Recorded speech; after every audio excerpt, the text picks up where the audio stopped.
Assalamualaikum warahmatullahi wabarakatuh.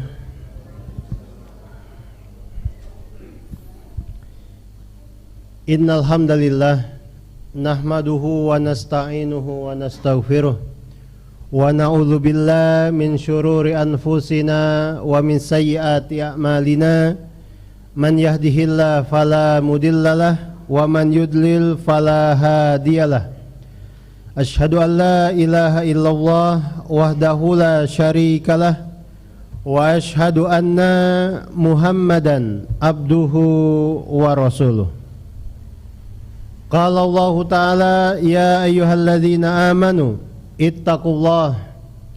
ittaqullaha haqqa tuqatih wa la tamutunna illa wa antum muslimun.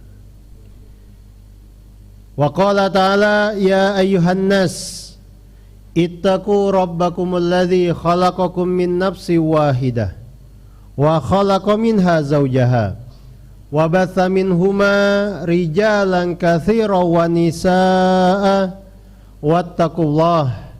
wattaqullaha alladzi tasaaluna bihi wal arham innallaha kana 'alaikum raqiba.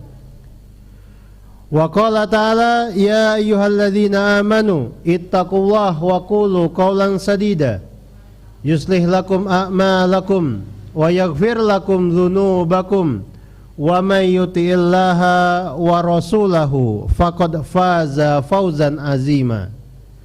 Amma ba'd, fa inna asdaqal hadithi kalamullah wa khairal huda huda Muhammadin sallallahu alaihi wasallam wa syarrul umuri muhdatsatuha fa inna kulla muhdatsatin bid'ah wa kulla bid'atin dalalah wa kulla dalalatin finnar. Bapak-bapak, ibu-ibu, hadirin jamaah Masjid Baitur Rahman yang semoga dirahmati oleh Allah. Alhamdulillah, segala pujian hanya untuk Allah Subhanahu wa taala. Pada malam hari ini kita dapat kembali berkumpul, dapat kembali bertemu di masjid ini guna melanjutkan pembahasan kita tentang sirah nabawiyah, perjalanan kenabian Muhammad sallallahu alaihi wasallam. Dan malam hari ini kita akan memasuki pembahasan baru, yaitu pembahasan tentang perang Badar. Pembahasan tentang perang Badar.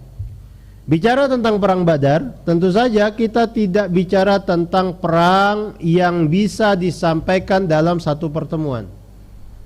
Perang Badar adalah peristiwa besar yang para ulama mereka memberikan perhatian penuh, memberikan perhatian besar terhadap peristiwa ini. Mereka mempelajari, mereka mengkaji, mereka menulis, mereka menyebarkan pembahasan khusus tentang perang Badar. Dan ini menunjukkan sekali lagi, perang Badar adalah peristiwa besar, peristiwa penting dalam sejarah Islam. Perang ini disebut dengan perang Badar karena memang terjadi di daerah yang bernama Badar. Terjadi di daerah yang bernama Badar. Jadi Badar itu adalah nama satu daerah, kampung kalau zaman dahulu, yang terletak sekitar 150 km jaraknya dari Masjid Nabawi. Jadi dari Masjid Nabawi ke Badar itu kita mesti berjalan lagi, melakukan safar lagi sejauh sekitar 150 km. Lalu daerah tersebut disebut dengan Badar karena di daerah itu ada mata air Badar. Ada mata air Badar, dan karena itulah disebut sebagai daerah Badar, daerah yang ada mata air Badarnya. Kenapa dinamakan dengan mata air Badar? Karena mata air Badar ini memiliki air yang melimpah sekaligus jernih. Airnya jernih, sehingga ketika malam bulan purnama, saking jernihnya air mata air ini, di permukaannya terpantul penampakan bulan purnama. Jadi saking jernihnya air di sana, di malam bulan purnama memantulkan gambaran bulan purnama di permukaannya. Makanya disebut dengan Badar, dari kata badrun. Badrun itu artinya bulan purnama. Nah, ini yang pertama. Jadi disebut dengan Badar karena di sana ada mata air Badar, dan tadi kita sebutkan kenapa disebut dengan mata air Badar. Tetapi di sana ada pendapat lain yang mengatakan bahwa mata air Badar disebut sebagai mata air Badar karena orang yang pertama kali menggalinya, memunculkan mata air di sana adalah seorang laki-laki bernama Badar Al-Ghifari. Badar Al-Ghifari. Jadi mata air tersebut disebut sebagai mata air punya si Badar. Mata air punya si Badar. Nah, ini pendapat lain yang menyatakan tentang kenapa disebut sebagai mata air Badar. Tetapi yang pasti daerah itu disebut sebagai daerah Badar karena di sana ada mata air Badar. Hadirin jamaah yang semoga dirahmati oleh Allah, Perang Badar disebut sebagai Perang Badar karena terjadi di daerah Badar. Lalu perang ini juga punya nama lain. Jadi kalau misalnya kita baca kitab Sirah Nabawiyah atau buku Sirah Nabawiyah, atau kita baca sejarah Islam, kita akan dapati perang ini juga disebut dengan nama lainnya. Nama lain Perang Badar adalah Yaumul Furqan, hari pembeda. Dan ini sebagaimana yang Allah singgung di dalam surah Al-Anfal. Di situ Allah sebutkan perang ini dengan nama Yaumul Furqan. Yaumul Furqan itu artinya hari pembeda, hari yang membedakan antara al-haq dan al-batil. Hari yang ketika itu Allah bedakan mana orang-orang yang mengikuti al-haq, mana orang-orang yang mengikuti kebatilan. Jadi ini nama lainnya. Dan kadang-kadang Perang Badar disebut juga dengan Yaumu Badar Al-Uzma. Kadang-kadang Perang Badar disebut juga dengan Perang Badar Al-Uzma, Perang Badar yang besar. Karena selama Rasulullah hidup, beberapa kali terjadi insiden di daerah tersebut, dan disebut juga dengan peristiwa Badar. Nah, perang ini lebih besar daripada insiden-insiden yang tadi kita maksud, sehingga disebut sebagai Badar Al-Uzma, Perang Badar yang paling besarnya, peristiwa Badar yang paling besarnya. Nah, ini ngomong-ngomong tentang nama perang ini. Dan tentu saja ketika kita bicara tentang Perang Badar, kita juga berbicara tentang satu perang yang memiliki banyak keutamaan. Maksudnya keutamaan di sini keutamaan bagi orang-orang Islam yang mengikutinya. Bagi orang-orang Islam yang mengikutinya.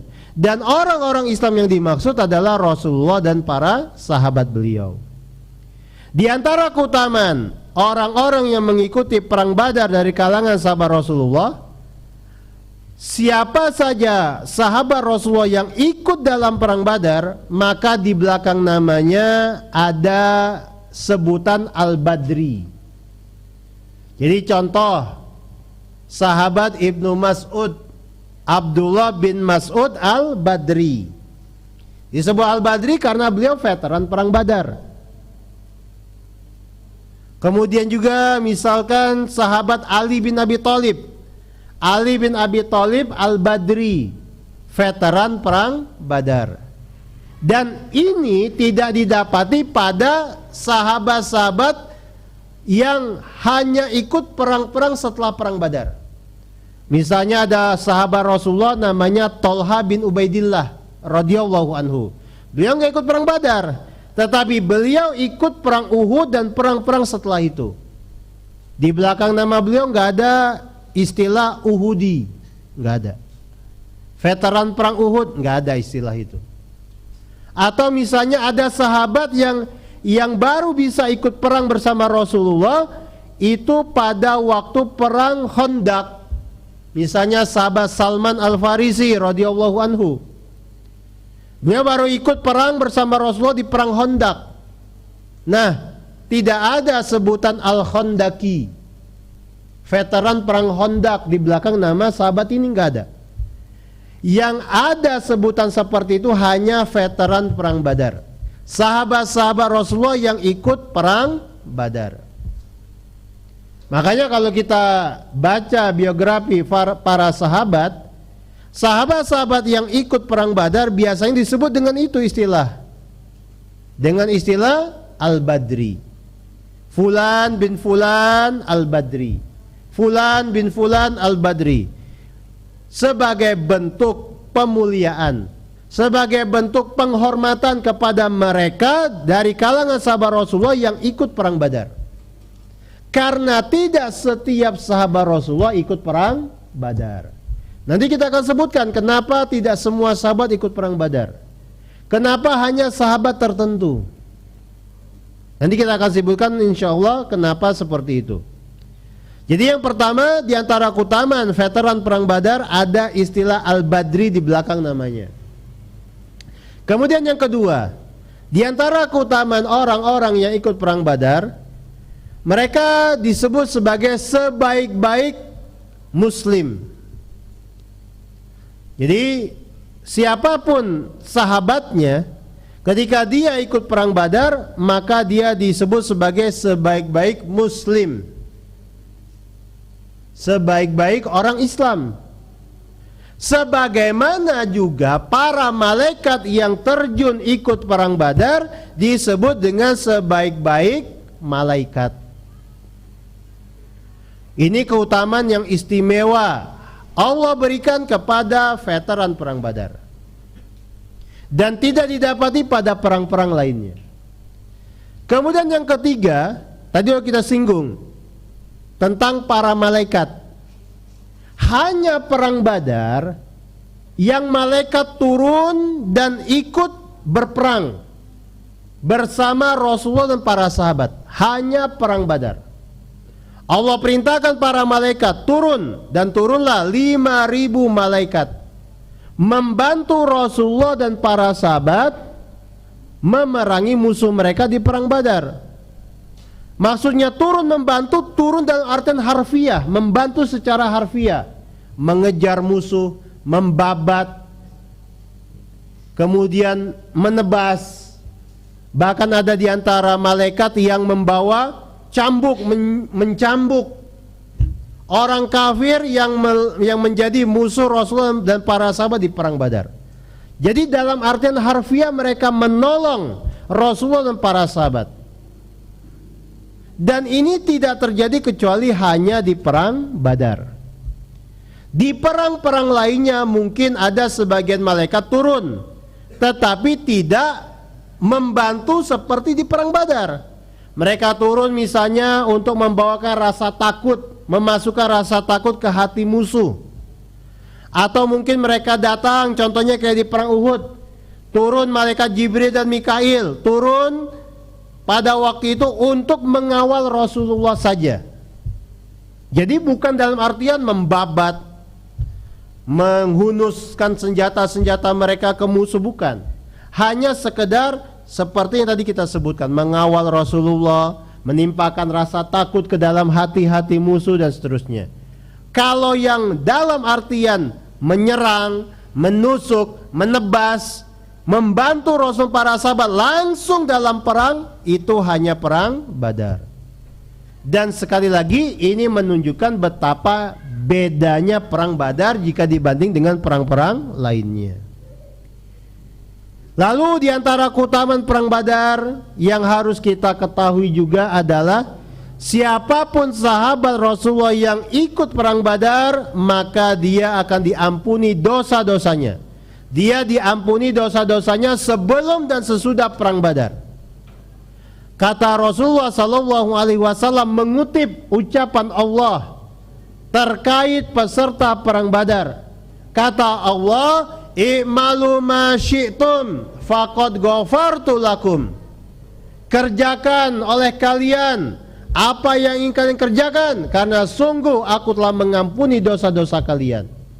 Jadi Allah berfirman tentang peserta perang Badar dari kalangan sahabat Rasulullah, lakukan apa yang ingin kalian lakukan, aku sudah mengampuni semua dosa kalian. Dalam satu riwayat lainnya disebutkan, "I'malu ma syi'tum, i'malu ma syi'tum." Kerjakan apa yang ingin kalian kerjakan, faqad wajabat lakumul jannah.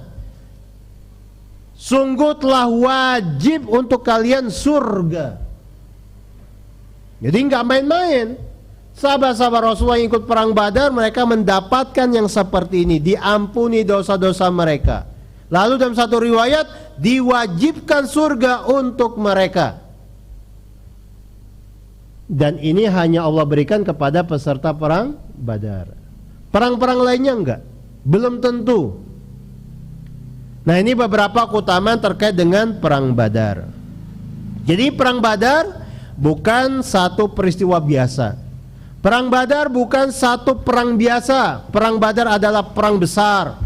Perang Badar adalah perang yang istimewa, yang karena keistimewaannya memiliki sejumlah keutamaan. Dan orang-orang dari dulu sampai sekarang memberikan perhatian penuh terhadap perang Badar.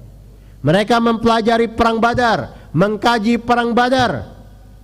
Bahkan dulu di zaman para sahabat, sebagian orang mengkaji cerita perang Badar sebagaimana mereka mengkaji surat-surat Al-Quran. Jadi kalau misalnya surat-surat Al-Quran dipelajari ayat per ayat, tafsirannya apa maksudnya dan seterusnya, begitulah juga perang Badar. Disimak, dihadiri, didatangi majelis ulama yang menyampaikan cerita itu, kemudian disimak dan dilihat kejadian demi kejadian di perang Badar. Dan karena itu nggak usah heran kalau misalkan kita buka buku Sirah Nabawiyah di masjid ini, mungkin ada ya, sudah ada ya, sudah ada koleksinya, bisa dilihat cerita tentang perang Badar itu ceritanya tuh tebal. Bab tentang perang Badar itu tebal, menunjukkan betapa besar perhatian para ulama dari dulu sampai sekarang terhadap peristiwa ini. Hadirin jamaah yang semoga dirahmati oleh Allah. Nah, sekarang kita lanjut ke kapan terjadinya perang Badar. Perang Badar ini terjadi pada tahun kedua Hijriyah, di bulan Ramadan, tepatnya di hari Jumat tanggal 17. Jadi kalau misalnya mau ditanya ada tidak peristiwa bersejarah yang terjadi pada tanggal 17 Ramadan, jawabannya ada, ini perang Badar. Jadi bukan main-main. Peristiwa bersejarah tanggal 17 Ramadan, ya ini perang Badar. Terjadinya kapan? Hari Jumat, bulan Ramadan tanggal 17 tahun kedua Hijriyah. Dan pada waktu itu Rasulullah dan para sahabat mereka sengaja tidak saum, karena mereka harus berperang melawan musuh di Badar. Rasulullah para sahabat tidak saum pada waktu itu, karena mereka akan berperang melawan musuh di medan Badar. Terus siapa yang mereka hadapi di medan Badar? Tadi sudah kita sebutkan betapa istimewanya perang Badar, bagaimana keutamaan-keutamaan dimiliki oleh orang yang mengikuti perang Badar dari kalangan sahabat Rasulullah. Nah, sekarang siapa musuh mereka? Siapa yang mereka hadapi dalam perang Badar? Yang mereka hadapi dalam perang Badar adalah orang-orang kafir Quraisy, orang-orang musyrikin Quraisy, yang waktu itu jumlah musuh yang mereka hadapi sekitar 1.000 orang. Sekitar 1.000 orang. Dan istimewanya, di barisan musuh turun para tokoh, para sepuh, untuk menghadapi Rasulullah para sahabat. Jadi nggak main-main. Yang ikut dalam pasukan musuh itu bukan sembarang orang, tokoh-tokohnya. Yang tidak ikut dalam perang Badar dari barisan tokoh dan sepuh orang-orang Quraisy itu hanya Abu Lahab dan Abu Sufyan. Hanya dua orang ini. Sisanya ikut semua. Abu Jahal ada, Umayyah bin Khalaf ada, kemudian Uqbah bin Abi Mu'aid, tokoh musyrikin yang pernah menimpakan jeroan unta ke atas punggung Rasulullah ketika Rasulullah sedang sujud, ada. Dan tokoh-tokoh terkenal lainnya turun semuanya di medan Badar. Ini yang dihadapi oleh Rasulullah dan para sahabat di medan Badar. Nah, ini beberapa pengantar terkait dengan perang Badar sebelum kita masuk ke dalam cerita. Jadi dengan mengkaji bahasan ini, dengan menghadiri pembahasan ini, mudah-mudahan kita terhitung di sisi Allah sebagai orang-orang yang mendalami cerita di antara cerita-cerita hidup Rasulullah sallallahu alaihi wasallam.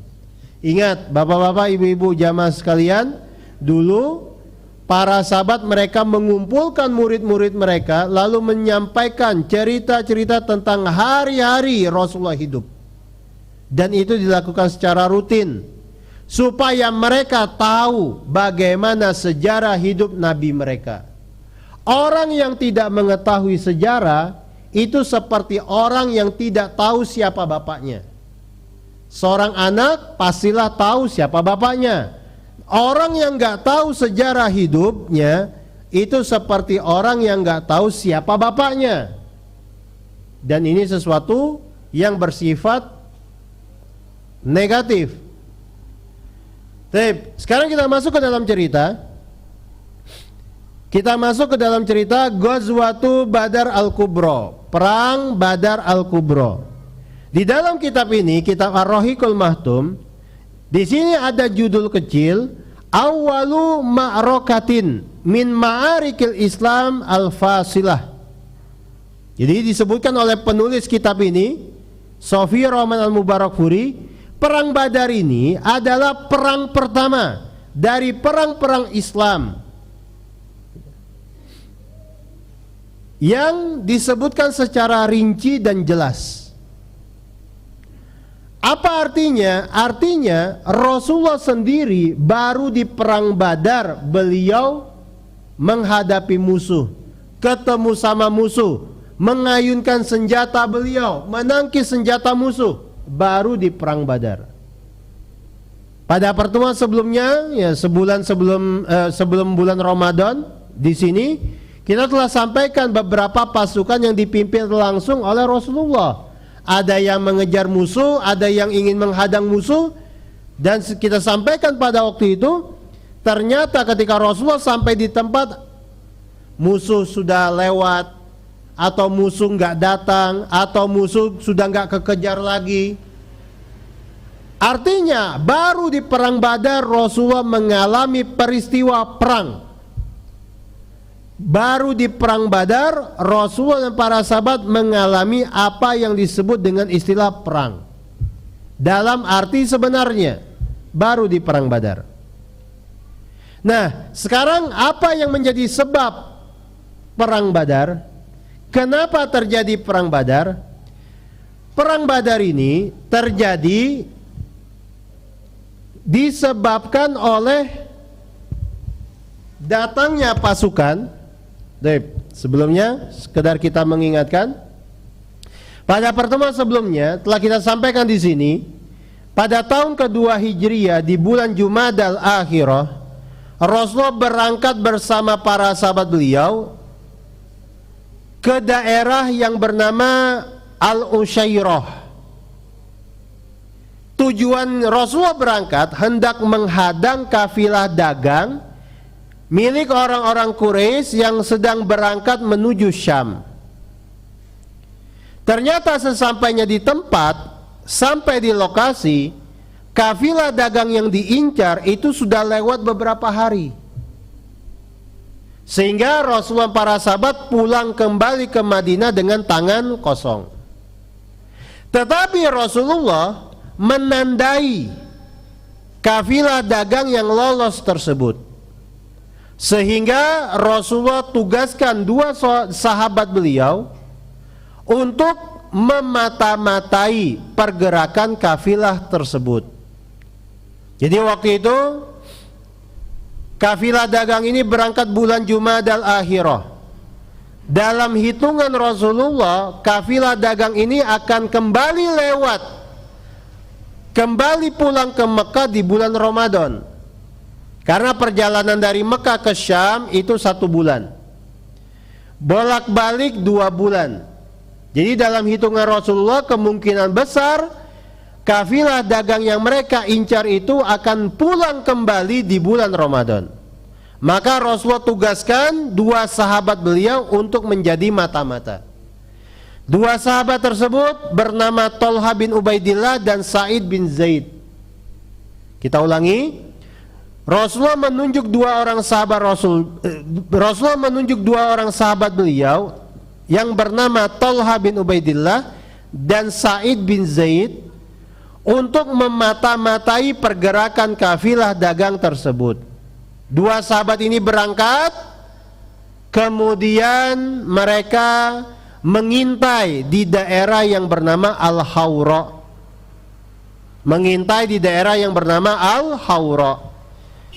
Mereka memasang kuping, mata, dan perhatian mereka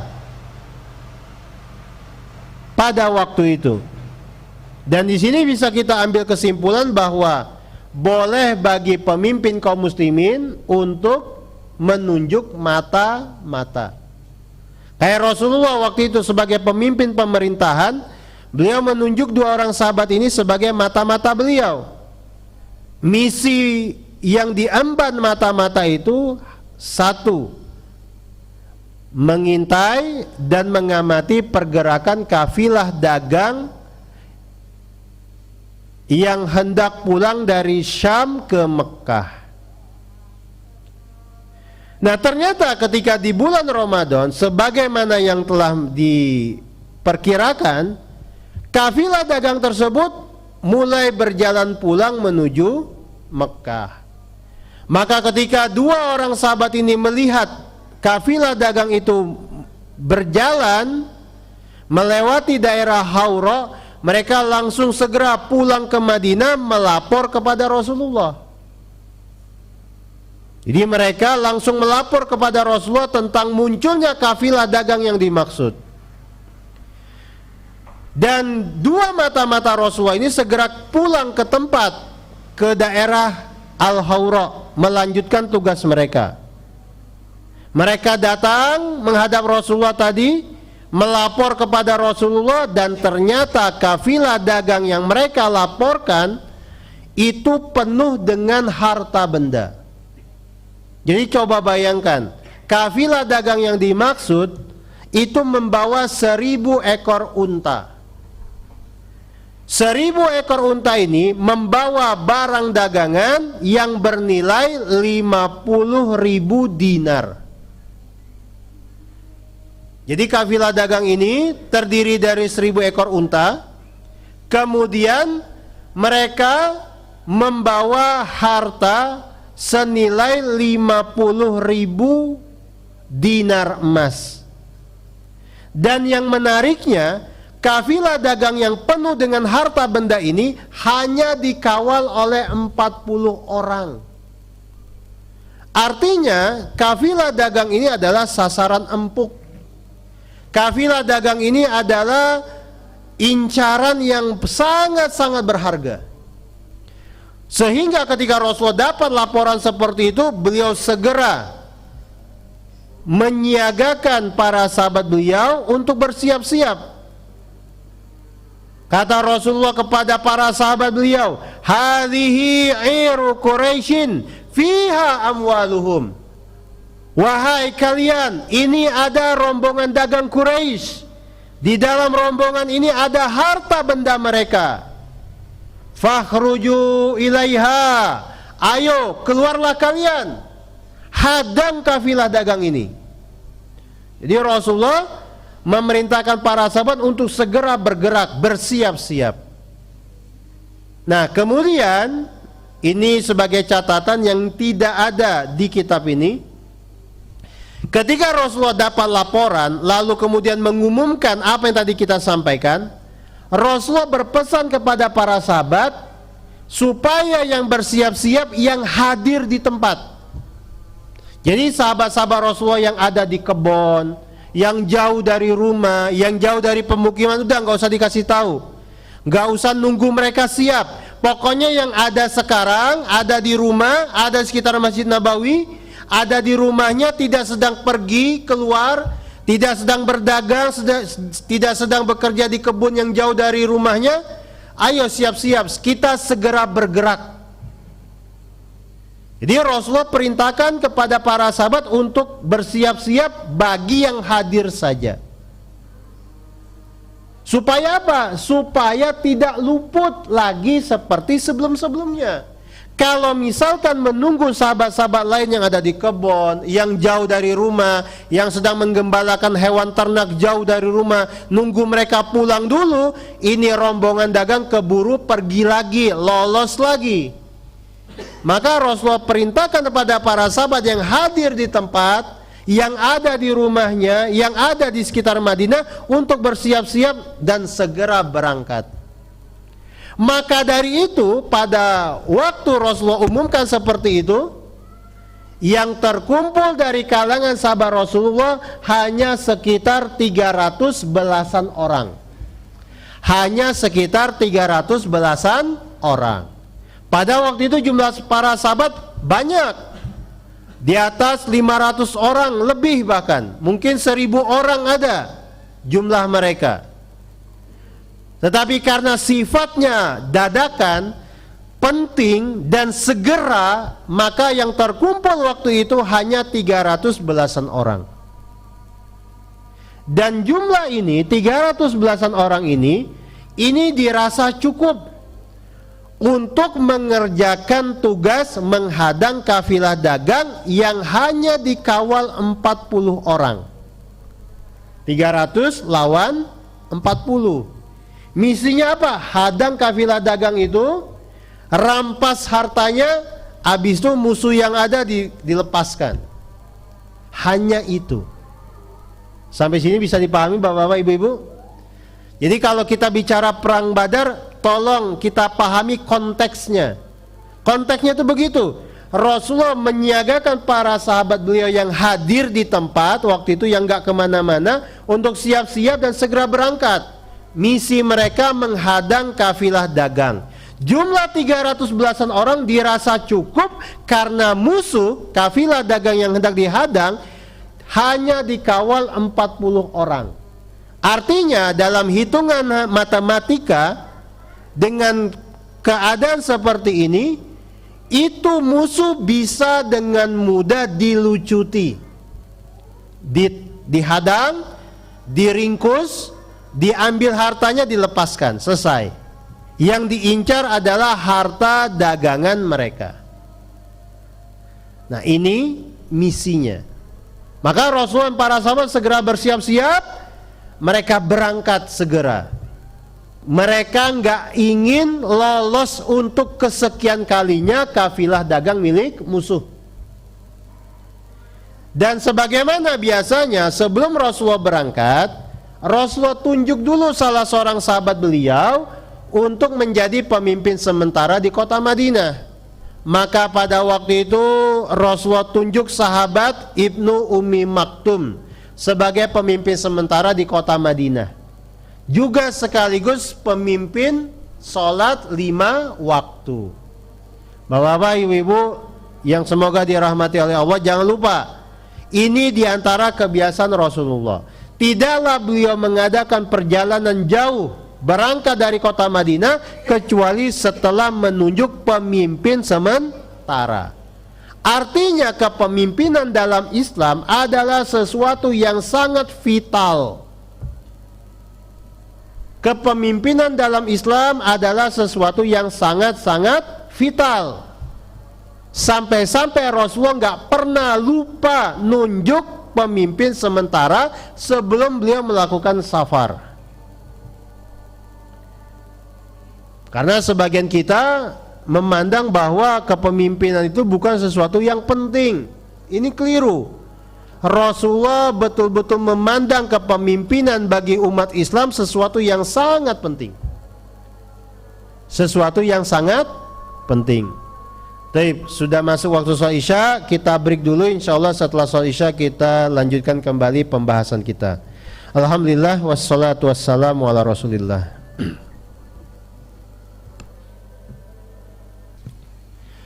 Assalamualaikum warahmatullahi wabarakatuh.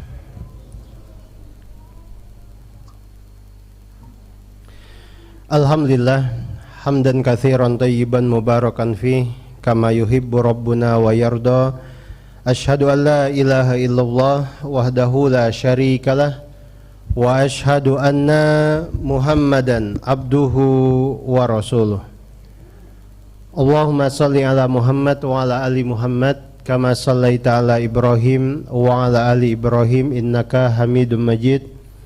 Allahumma barik ala Muhammad wa ala ali Muhammad kama barakta ala Ibrahim wa ala ali Ibrahim innaka Hamidum Majid. Kita lanjutkan lagi pembahasan kita tentang perang Badar. Tadi telah kita sampaikan di sini bahwa Rasulullah SAW ketika mendapatkan laporan tentang datangnya rombongan dagang milik orang-orang Quraisy yang syarat dengan harta, kemudian lemah secara pengawalan, beliau bersegera mengajak para sahabat beliau yang waktu itu ada di Madinah, yang hadir di tempat untuk berangkat guna menghadang kafilah dagang Quraisy tersebut. Dan karena sifatnya dadakan dan kemudian bersegera untuk berangkat, maka pada waktu itu tidak terkumpul dari kalangan sahabat Rasulullah kecuali hanya 300 belasan orang. Kecuali hanya 300 belasan orang. Para ulama sendiri mereka berbeda pendapat tentang belasan ini berapa. Tadi kita sebutkan 300 belasan orang. 300 berapa belas? Maka sebagian ulama menyebutkan jumlah tepatnya adalah 313 orang. 313. Kemudian ada juga yang menyebutkan jumlah tepatnya adalah 315 orang. Ini pendapat kedua. Lalu ada juga yang mengatakan jumlah tepatnya 319 orang. Jadi antara tiga angka itu. Berapapun itu yang jelas jumlahnya 300 belasan orang, tidak lebih. Tidak sampai 320 orang. Dan tentu saja angka ini kalau dibandingkan dengan angka 40 orang yang mengawal rombongan dagang Quraisy, ini adalah angka yang cukup besar. 300 belasan orang lawan 40 orang. Artinya dalam bayangan para sahabat, mereka insya Allah dengan mudah bisa melucuti orang-orang Quraisy yang membawa rombongan dagang itu. Nah, sebelum kita lanjutkan, dari jumlah yang tadi kita sebutkan 300 belasan orang, sebagian besarnya terdiri dari orang-orang Ansor. Jadi yang ikut dalam rombongan itu ada Muhajirin, ada Ansor. Tetapi yang paling banyaknya adalah orang-orang Ansor. Bahkan jumlah orang-orang Ansor yang ikut dalam rombongan, dalam pasukan Rasulullah ini, jumlah orang-orang Ansor yang ikut dalam pasukan Rasulullah ini sekitar 231 orang. 231 orang. Jadi 300 berapa belas orang tadi kita kurangi 231 orang, nah itulah jumlah orang-orang muhajirin. Artinya tidak proporsional, lebih banyak orang Ansor daripada orang-orang muhajirin. Kemudian yang tadi tidak kita sampaikan juga atau belum kita sampaikan, ketika Rasulullah mengumpulkan para sahabat lalu mereka berangkat, pada waktu itu dari jumlah 300 belasan orang ini yang membawa kuda hanya 2 orang. Yang membawa kuda hanya 2 orang. Yang pertama sahabat Az-Zubair bin Al-Awwam, Zubair ibn Al-Awwam. Yang kedua adalah sahabat Al-Miqdad, Al-Miqdad ibnul Aswad, Al-Miqdad ibnul Aswad. Hanya 2 orang sahabat yang membawa kuda. Lalu dari jumlah 300 belasan orang ini yang membawa unta atau unta yang dibawa hanya 70 ekor. Jadi bayangkan 300 orang lebih, unta yang dibawa hanya 70 ekor. Artinya 1 ekor unta itu ditunggangi secara berganti-gantian.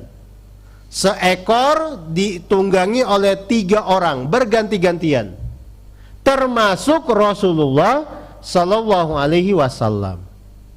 Jadi inilah kondisi real pasukan Islam yang berangkat ke medan Badar. Contoh di sini, Rasulullah waktu itu ganti-gantian menaiki unta bersama Ali dan sahabat yang bernama Marthad. Jadi persekian kilometer Rasulullah yang naik, 2 orang sahabat ini jalan kaki. Lalu setelah itu gantian Ali yang naik, Rasulullah turun jalan kaki. Lalu setelah sekian kilometer gantian Ali yang turun, sahabat yang satu lagi yang bernama Marthad yang naik unta itu, Rasulullah dan Ali jalan kaki. Jadi ganti-gantian, 1 ekor ditunggangi ganti-gantian oleh 3 orang. Berikutnya contoh lainnya sahabat Abu Bakar As-Siddiq. Beliau berganti-gantian dengan Umar dan Abdurrahman bin Auf. Jadi persekian kilometer Abu Bakar yang naik, habis itu turun gantian Umar yang naik. Setelah sekian kilometer Umar turun, naik sahabat Abdurrahman bin Auf. Nah begitulah kondisi mereka, ganti-gantian menaiki unta tunggangan. Mereka berjalan menuju Badar. Hadirin jamaah yang semoga dirahmati oleh Allah, mungkin ada yang bertanya, kenapa mereka perginya ke Badar? Kenapa mereka perginya ke Badar? Jadi menurut perhitungan yang dilakukan oleh Rasulullah para sahabat, kafilah dagang yang sedang berjalan dari Syam menuju Mekah itu akan bertemu dengan mereka kalau mereka berangkat dari kota Madinah di daerah Badar. Jadi daerah Badar itu semacam titik temu. Yang satu dari arah Syam, yang satu dari arah Madinah. Jadi Rasulullah para sahabat memperkirakan mereka akan bertemu dengan kafilah dagang itu di Badar. Sehingga mereka berangkat ke Badar dan rencana di Badar mereka akan menghadang. Rencana di Badar mereka akan menghadang kafilah dagang Quraisy itu. Jadi mereka pun berangkat dalam kondisi tadi yang sudah kita sebutkan. Lalu yang harus kita sebutkan juga, sebelum berangkat Rasulullah Sallallahu Alaihi Wasallam beliau menunjuk sahabat Mus'ab bin Umair. Ada seorang sahabat namanya Mus'ab bin Umair. Beliau diserahkan bendera perang utama. Di sini bendera perang utama disebut dengan liwa. Bendera perang utama disebut dengan istilah liwa. Diserahkan kepada Mus'ab bin Umair radhiyallahu anhu. Nah, bendera perang yang dipegang oleh Mus'ab bin Umair, bendera perang utama ini warnanya putih dan polos. Nggak ada tulisan sama sekali di benderanya. Nggak ada gambar, nggak ada logo, nggak ada tulisan. Putih polos. Yang megang siapa? Mus'ab bin Umair radhiyallahu anhu. Lalu kemudian Rasulullah serahkan bendera kelompok muhajirin kepada Ali bin Abi Thalib. Bendera yang diserahkan kepada Ali bin Abi Thalib ini warnanya hitam. Hitamnya hitam polos, nggak ada gambar, nggak ada tulisan. Hitam polos diserahkan kepada Ali.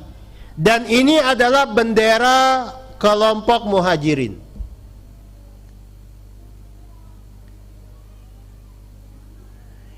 Bendera yang diserahkan kepada Ali ini disebut dengan istilah royah. Disebut dengan istilah apa?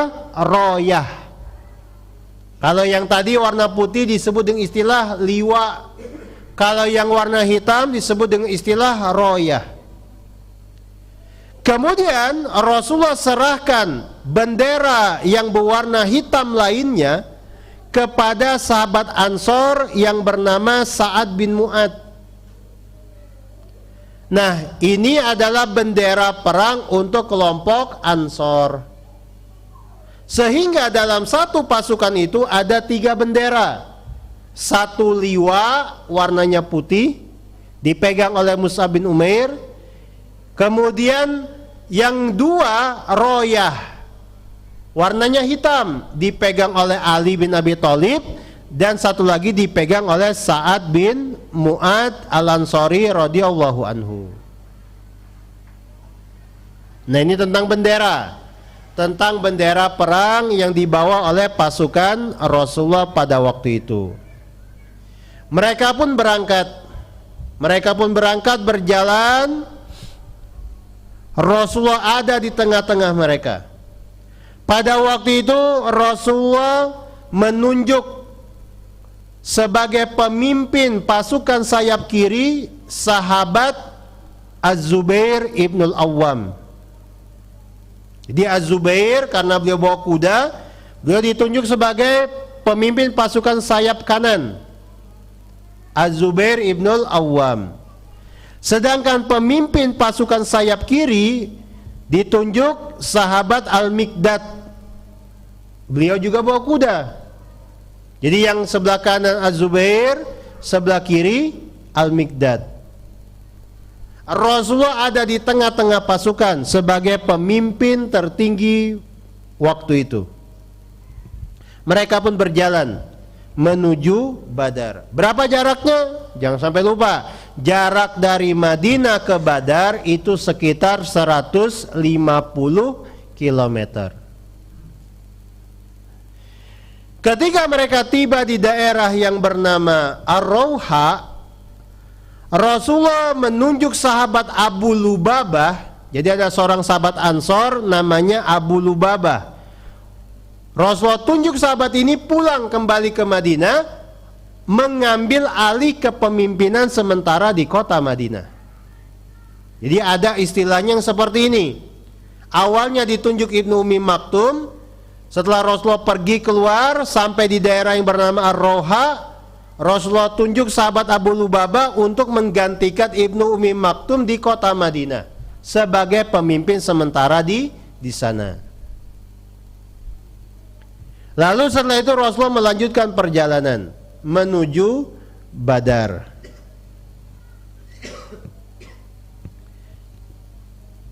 Hadirin jamaah yang semoga dirahmati oleh Allah. Setelah Rasulullah berjalan menuju Badar dalam kondisi yang tadi sudah kita sebutkan, sekarang kita beralih kepada rombongan dagang yang sedang diincar oleh Rasulullah dan para sahabat. Rombongan dagang yang sedang diincar ini, rombongan dagang yang banyak membawa harta ini, dipimpin oleh Abu Sufyan. dipimpin oleh Abu Sufyan. Jadi dia atau beliau waktu itu belum masuk Islam, masih kafir, bertanggung jawab atas keselamatan kafilah dagang Quraisy. Nah, yang perlu kita ketahui bersama, Abu Sufyan ini adalah seorang tokoh yang memiliki kecerdasan. Ketika beliau pulang dari Syam berjalan menuju Mekah, beliau sejak awal sudah memasang kewaspadaan tingkat tinggi. Terbukti selama perjalanan pulang itu, beliau selalu mencari informasi tentang kota Madinah. Setiap ketemu sama musafir, beliau tanya, apa yang engkau dengar dari Madinah? Setiap ketemu sama orang, ditanya, mendengar kabar apa dari Madinah? Apa yang kau ketahui tentang Muhammad dan sahabat-sahabatnya yang ada di Madinah? Ini terus dilakukan oleh Abu Sufyan selama perjalanan itu. Ketemu musafir, tanya lagi, dengar kabar nggak tentang Muhammad dan sahabat-sahabatnya? Jalan lagi, terus begitu. Jadi Abu Sufyan betul-betul waspada. Abu Sufyan betul-betul mengorek informasi, mengumpulkan informasi sebanyak-banyaknya tentang pergerakan Muhammad Rasulullah dan para sahabat. Ketemu, tanya. Ketemu badui, tanya. Ketemu penggembala kambing, tanya. Pernah dengar nggak kabar? Dengar kabar nggak belakangin tentang Muhammad dan sahabat-sahabatnya? Terus begitu, ya. Bertanya dan terus bertanya, mengorek informasi seperti itu. Dan yang seperti ini tidak disangka dan tidak diduga oleh Rasulullah sama sekali. Sehingga ketika Abu Sufyan dalam posisi seperti itu, jalan, papasan sama orang, bertanya, dengar kabar nggak tentang Muhammad dan sahabat-sahabatnya, dengar kabar nggak pergerakan di Madinah dan seterusnya. Akhirnya Abu Sufyan mendapatkan informasi yang valid tentang keluarnya Rasulullah dan para sahabat dari kota Madinah menuju Badar. Nah, ini Abu Sufyan. Apa yang dilakukan oleh Abu Sufyan ini di luar dugaan Rasulullah. Sehingga pada waktu itu Rasulullah di satu sisi sedang menuju Badar, Abu Sufyan di satu sisi menuju Badar, begitu. Abu Sufyan sudah mendapatkan informasi tentang berjalannya Rasulullah dan para sahabat menuju Badar, hendak menghadang dirinya dan harta benda yang dibawanya. Jadi betul-betul informasi waktu itu dikuasai oleh Abu Sufyan. Ketika Abu Sufyan menyadari bahwa Rasulullah dan para sahabat sudah bergerak menuju Badar dan hendak menghadang dirinya serta harta benda milik orang-orang Quraisy, maka pada waktu itu Abu Sufyan segera mencari orang sewaan. Jadi waktu itu Abu Sufyan mencari orang yang bisa dibayar untuk berangkat secepatnya ke Mekah, lalu ngasih kabar kepada orang-orang Mekah bahwa harta benda mereka sekarang sedang diincar oleh Rasulullah dan para sahabat. Sampai sini bisa dipahami ceritanya?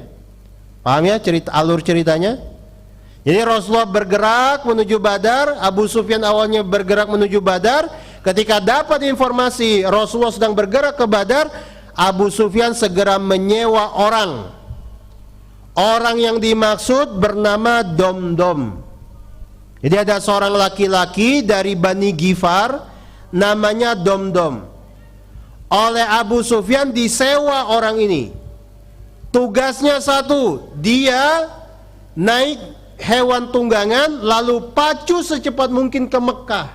Dahului Muhammad dan sahabat-sahabatnya untuk tiba di Mekah. Sesampainya di Mekah kasih tahu orang-orang Mekah harta benda mereka sedang terancam. Tolong diselamati, tolong dilindungi dari incaran Muhammad dan sahabat-sahabatnya yang ada di Badar. Maka pada waktu itu Domdom Al-Ghifari segera memacu hewan tunggangannya. Ingat, ini orang dibayar sama Abu Sufyan. Dipacu hewan tunggangnya secepat mungkin, lalu tiba di Mekah secepat mungkin. Nah, pintarnya Domdom, sebelum masuk kota Mekah, Domdom Al-Ghifari ini merobek-robek bajunya, kemudian menyayat hidung unta tunggangannya sehingga berdarah-darah. Dengan kondisi seperti ini, maka muncullah efek dramatis.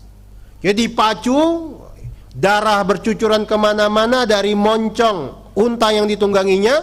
Baju Domdom juga sengaja disobek-sobek seperti itu. Dipacu secepat mungkin masuk kota Mekah. Ketika masuk kota Mekah, Domdom teriak yang kencang. Kata Domdom, ya ma'syara Quraisy, Al-latimah amwalukum Abi Sufyan. Kata Domdom waktu itu masuk ke kota Mekah dengan berlari kencang, dengan kondisi baju sobek-sobek, darah mengucur kemana-mana dari moncong untanya. Wahai sekalian orang-orang Quraisy, Al-latimah, unta kalian, kafilah dagang kalian, harta-harta kalian bersama Abu Sufyan sedang diincar oleh Muhammad dan sahabat-sahabatnya. Teriak seperti ini dan diulang-ulang. Yang itu tentu saja membuat ketenangan kota Mekah waktu itu langsung terguncang. Penghuni Mekah waktu itu langsung kaget. Mereka melihat ada orang teriak-teriak, baju sobek-sobek, darah mengucur dari hewan tunggangannya. Mereka langsung apa? Langsung naik, kalau bahasa kitanya. Mereka langsung tercekat, mereka kaget. Mereka merasa kaget luar biasa ketika melihat pemandangan seperti itu. Domdom datang ke Mekah teriak-teriak dengan histeris, darah bercucuran di mana-mana di tubuh untanya, bajunya sobek-sobek. Maka pada waktu itu kesadaran orang-orang Mekah, mereka langsung terguncang, mereka langsung naik, mereka emosi. Apalagi ketika mereka mendengar Muhammad dan sahabat-sahabatnya akan mengincarnya, harta kalian akan diincar oleh Muhammad, dan seterusnya dan sebagainya. Artinya efek dramatis yang diinginkan oleh Domdom itu berhasil.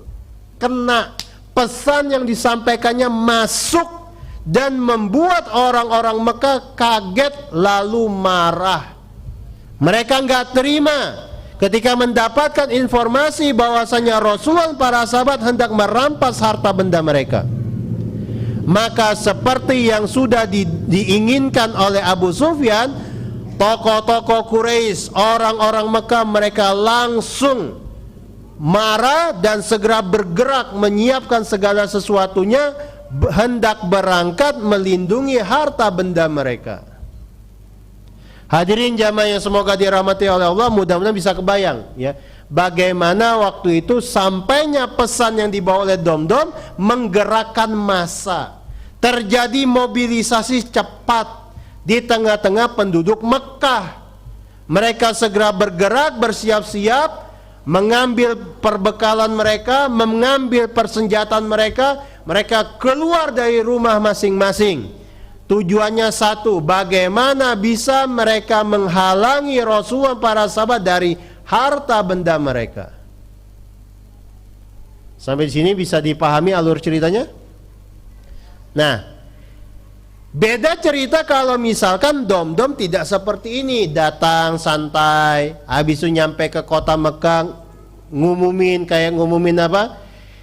Bapak-bapak, ibu-ibu, insya Allah sebentar lagi kayak gitu. Nah, dengan datar kayak begitu, tentu saja efek yang efek kejutnya tuh nggak sampai.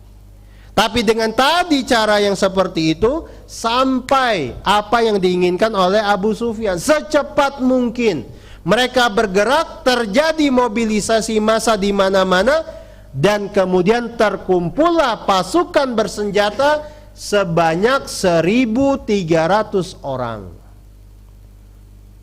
Ini bukan sesuatu yang mudah, mengumpulkan massa dengan emosi yang hampir sama dalam tempo secepatnya. Terkumpul 1.300 orang. Ini bukan jumlah sedikit, bukan jumlah sedikit. Zaman sekarang aja untuk kumpulin massa sebanyak ini perlu nasi bungkus, perlu nasi kotak, ya enggak? Habis itu iming-iming ini dan itu, tenang, transportasi disediakan, akomodasi nggak usah dipikirkan, pokoknya kumpul besok tanggal sekian jam 8 di lapangan ini. Itu kan baru tuh gerak tuh. Itu juga pasti ngaret, harusnya jam 8 baru berangkat jam 9. Nah tapi kalau ini enggak, kesadaran massa itu muncul secara kolektif. Mereka bergerak bersama-sama dengan emosi yang hampir sama. Karena apa? Harta benda mereka terancam. Kalau sudah bicara tentang harta, jangan tanya. Ini sesuatu yang sifatnya sensitif. Sampai hari ini. Sampai hari ini. Tawuran di mana-mana gara-gara lapangan pekerjaan. Tawuran antara satu kelompok dan satu kelompok lain gara-gara apa? Kurang jatah, ya enggak? Nah, orang-orang kafir Quraisy mereka langsung bergerak dan terkumpul massa sebanyak 1.300 orang dengan keinginan yang sama dan di waktu yang secepatnya. Mereka berkumpul dengan hewan tunggangan masing-masing, kemudian dengan senjata masing-masing, dengan semangat yang hampir sama. Lalu mereka bergerak berangkat menuju Badar sebagaimana yang dikasih tahu oleh Abu Sufyan melalui pesan yang disampaikan oleh Domdom Al-Ghifari. Baik, hadirin jamaah sekalian, tentang keberangkatan orang-orang kafir Quraisy ini Allah singgung keadaan mereka waktu itu di surat Al-Anfal ayat 47. Kata Allah Subhanahu wa taala, mereka itu orang-orang kafir Quraisy berangkat menuju Badar dari Mekah batoron wari'an nasi wa yasudduna an sabilillah. Mereka berangkat dengan sombong, pengen dilihat oleh manusia, ingin menunjukkan kepada orang-orang dengan rasa pongah yang mereka miliki, dan mereka berniat hendak menghalangi manusia dari jalan Allah. Jadi mereka berangkat dari Mekah menuju Badar dengan penuh kesombongan, dengan penuh percaya diri, dengan penuh niat bagaimana caranya orang-orang tahu inilah Quraisy. Jangan main-main dengan Quraisy.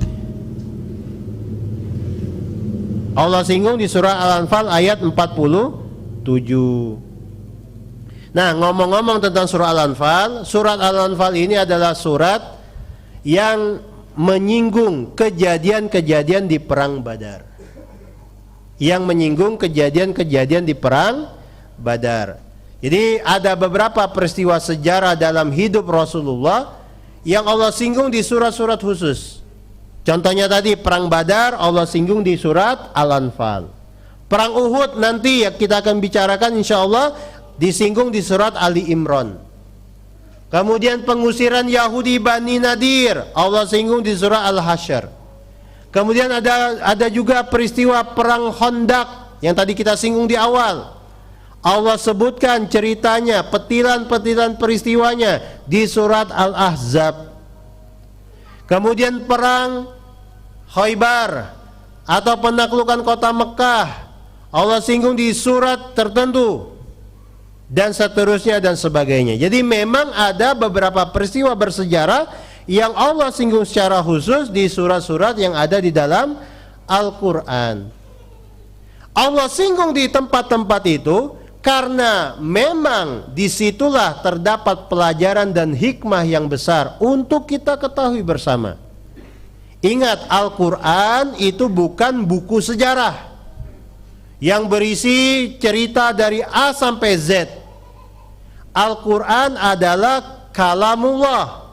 Allah bicara tentang satu peristiwa, tentang kejadian ini atau kejadian itu sengaja karena memang di peristiwa ini atau kejadian ini ada pelajaran yang bisa kita ambil.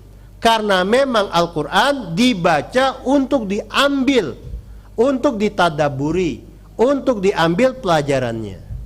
Jadi bukan semata-mata untuk dibaca, bukan semata-mata untuk dilantunkan dengan suara-suara yang indah, tetapi untuk dihayati maknanya, direnungi maknanya, diambil pelajaran dan hikmah yang ada.